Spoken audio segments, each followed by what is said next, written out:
وما أرسلناك إلا رحمة للعالمين.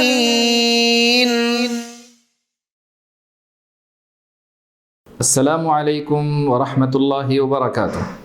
الحمد للہ رب العالمین والصلاة والسلام على رسوله الكريم وعلى آلہ وصحبہ اجمعین ومن تبعهم بإحسان إلى يوم الدین. اما بعد. ناظرین اکرام، چہرہ نبوت پر گلدستہ مسکراہٹ کا ایک اور تحفہ آپ کے سامنے لے کر حاضر ہوں. صحیح مسلم کی روایت ہے کتاب الفضائل میں، جہاں انہوں نے سعد بن ابی وقاص رضی اللہ تعالیٰ عنہ کے فضائل ذکر کیے، اسی میں اس کو بھی ذکر کیا. حدیث نمبر 2412.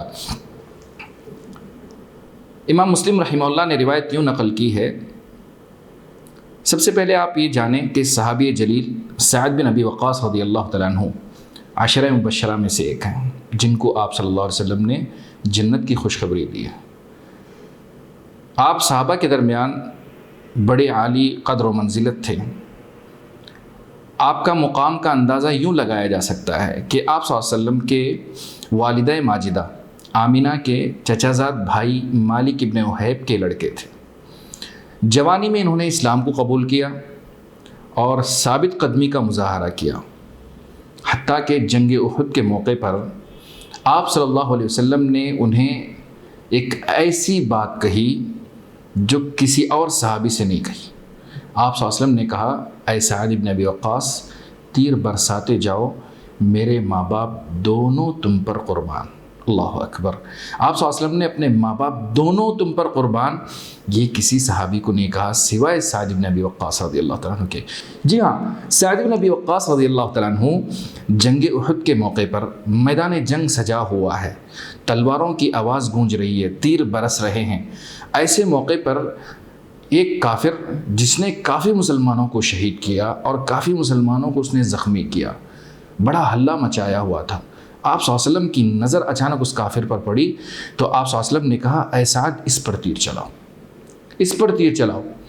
سعد بن ابی وقاص رضی اللہ تعالیٰ عنہ کہتے ہیں کہ میرے تیرکش میں کوئی تیر باقی نہ تھا. میں نے زمین سے ایک تیر اٹھایا، ایسا تیر جس کا پھالا پھٹا ہوا تھا، یعنی جس کی نوک نہیں تھی. ایسا تیر میں نے اٹھایا اور کمان میں لگا کر بسم اللہ کہہ کر چلا دیا. سعد بن ابی وقاص رضی اللہ تعالیٰ عنہ اور ان کا تیر برسانہ، ان کی ہدف تک رسائی کا شعرا عام و خاص میں مشہور تھا، شعرۂ آفاق تھا. سعد بن ابی وقاص رضی اللہ تعالیٰ عنہ نے جب تیر چلائی، وہ ٹوٹا ہوا تیر سیدھے جا کر اس کافر کے بازو پر لگا. بعض روایت میں آتا ہے کہ سیدھے اس کے دل پر لگا اور وہیں وہ ڈھیر ہو گیا. جب وہ زمین پر گرنے لگا تو اس کی ایک ٹانگ اوپر ہو گئی، اس کا ایک پیر اوپر ہو گیا اور وہ اپنے سر کے بل نیچے گرا تو اس کا سطر کھل گیا. جب ٹانگ اوپر ہوئی تو اس کا سطر کھل گیا اور زمین پر ڈھیر ہو گیا. اس کے گرنے پر اور اس کی موت پر رسول اللہ صلی اللہ علیہ وسلم نے مسکرایا، خوشی کا اظہار کیا، جو سعد بن ابی وقاص رضی اللہ تعالیٰ عنہ بھول نہ پائے. اس حدیث میں بے شمار فوائد ہیں. سب سے پہلا فائدہ، صحابی جلیل سعد بن ابی وقاص رضی اللہ تعالیٰ عنہ کی فضیلت ثابت ہوتی ہے کہ آپ صلی اللہ علیہ وسلم ان پر کتنا بھروسہ کرتے تھے اور آپ صلی اللہ علیہ وسلم نے ان کے لیے کتنے اچھے جملے استعمال کیے. یہ ان کے مناقب والی بات ہے. دوسری بات یہ ہے، جنگ احد کا میدان مسلمانوں کے لیے بڑا ہی ایک سبق آموز تھا. ہار اور جیت مومن کی زندگی میں ہے.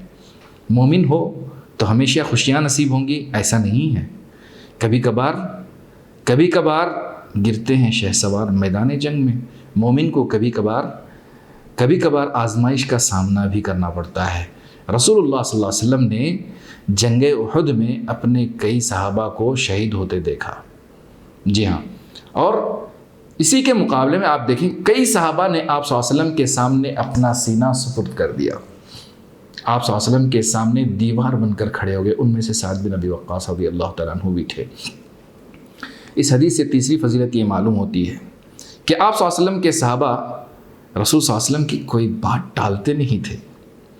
جو بات آپ نے کہی اس پر ایمان تھا، یقین تھا، کر گزر جاتے تھے۔ دیکھیں آپ صلی اللہ علیہ وسلم نے حکم دیا، چاہے تیر کیسا ہو یقین ہے کہ لگے گا ضرور، اور لگ گیا۔ تو آپ صلی اللہ علیہ وسلم نے خوشی کا جو اظہار کیا اس کے گرنے پر نہیں بلکہ اس کی موت پر، کیونکہ اس نے کافی مسلمانوں کو شہید کر دیا تھا، لہذا آپ صلی اللہ علیہ وسلم اس کی موت پر خوش ہوئے۔ اللہ آپ کو سدا خوش رکھے، اسلام کو ہمیشہ زندہ تابندہ رکھے، بلند رکھے۔ اللہ رب العزت مجھے اور آپ کو ایمان کی حالت میں ہمیشہ رکھے۔ بہت شکریہ، والسلام علیکم ورحمۃ اللہ وبرکاتہ۔